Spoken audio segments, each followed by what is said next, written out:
tourist. Her lie reflected my lie. And suddenly, I felt nothing.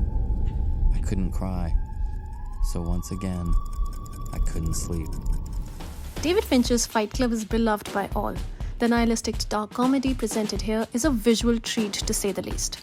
One of the reasons why so many of us enjoyed this movie was because of the twists and turns that revealed to us that Tyler Durden was actually a figment of Jack the narrator's imagination. But what if Tyler was not the only character that did not exist?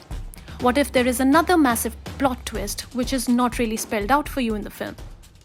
What if Marla Singer is also just Jack's imagination? Welcome to this week's episode of Chalchitra Talks. I'm Aditya, and today I want to break down a fan theory suggesting that Marla Singer never really existed.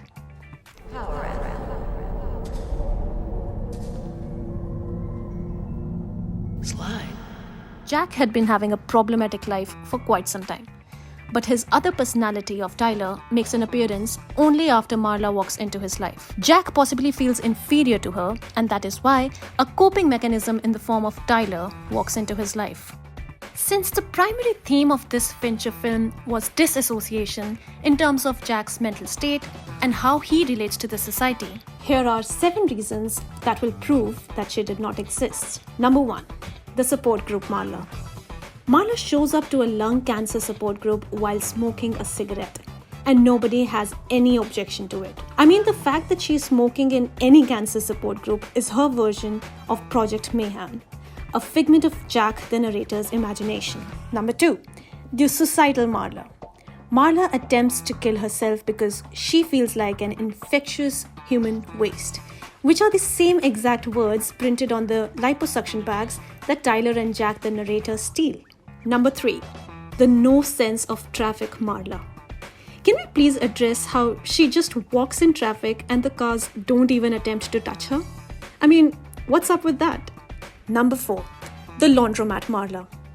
Remember how in the laundromat scene she's stealing men's clothes from the dryer? Which could very well be Jack the narrator's. Just saying. Number 5, the dildo-obsessed Marla. Her obsession with dildos as opposed to Jack's with testicle removal is something worth a notice. Testicular cancer should be no contest, I think. Well, technically, I have more of a right to be there than you. You still have your balls. You're kidding. I don't know. Am I? It is not a threat to you, she says to Jack the narrator. But it clearly is, since his masculinity is challenged by Tyler being a buddy to Marla. Something which in Jack's worried mind is a major threat to his own masculinity. It is possible then that the male and female identities are fighting for prominence within the same person, ultimately giving rise to an alpha male in the form of Tyler. Number 6, the relationship Marla. Except for their humping, Tyler and Marla were never in the same film space, nor shared any dialogue. Something that Jack the narrator compares to the relationship between his mother and father. Except for their humping, Tyler and Marla were never in the same room. My parents pulled this exact same act for years. Even the sex scene between them is a CGI dream sequence where we see the two bodies almost fused together. It is not real, since they are not real.